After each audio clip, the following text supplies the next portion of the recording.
সাবেক সেনাপ্রধান আজিজ আহমেদের দুর্নীতির অভিযোগগুলো দুদক তদন্ত করবে বলে জানিয়েছেন সংস্থাটির চেয়ারম্যান মোহাম্মদ মঈনুদ্দিন আব্দুল্লাহ।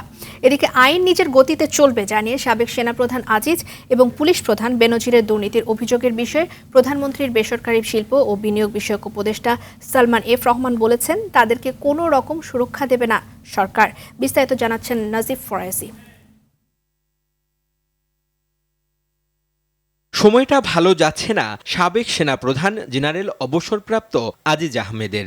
বড় ধরনের দুর্নীতিতে সম্পৃক্ততার অভিযোগে পরিবারসহ তার বিরুদ্ধে গত ২১শে মে নিষেধাজ্ঞা দিয়েছে যুক্তরাষ্ট্র। এরপর থেকেই যেন মুদ্রার অপর পিঠ দেখতে শুরু করেছেন নানা সময়ে আলোচিত সমালোচিত সাবেক এই সেনাপ্রধান। সরকারের নীতি নির্ধারকদের অনেকেই প্রকাশ্যে বলছেন, তার দুর্নীতির দায় নেবে না সরকার।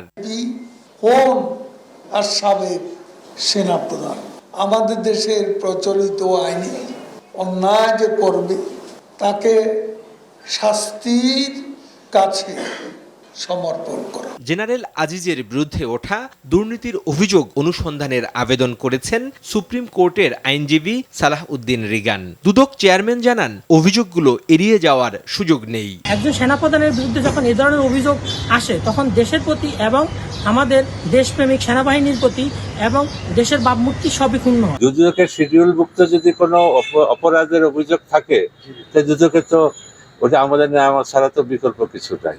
আমরা দেখব, অভিযোগটা পরীক্ষা করে দেখব। সচিবালয়ে স্বরাষ্ট্র মন্ত্রণালয়ে বৈঠক শেষে প্রধানমন্ত্রীর বেসরকারি শিল্প ও বিনিয়োগ বিষয়ক উপদেষ্টা সালমান এফ রহমান জানান, জেনারেল আজিজ ও বেনজিরের দুর্নীতিকে সুরক্ষা দেবে না সরকার। যতই ইনফ্লুয়েন্সিয়াল হোক না কেন, সরকার কিন্তু কোনো রকম প্রোটেকশন কাউকে দেওয়া হবে না। তো সেটা তো আমরা এটা বলে, ওটা আইন অনুযায়ী আইনের নিজের গতিতে চলবে। কলকারখানা, শিল্প ও বাণিজ্যিক প্রতিষ্ঠানে দুর্ঘটনা রোধ ও নিরাপদ কর্ম পরিবেশ নিশ্চিত করতে গঠিত জাতীয় কমিটির এ সভায় সভাপতিত্ব করেন সালমান এফ রহমান।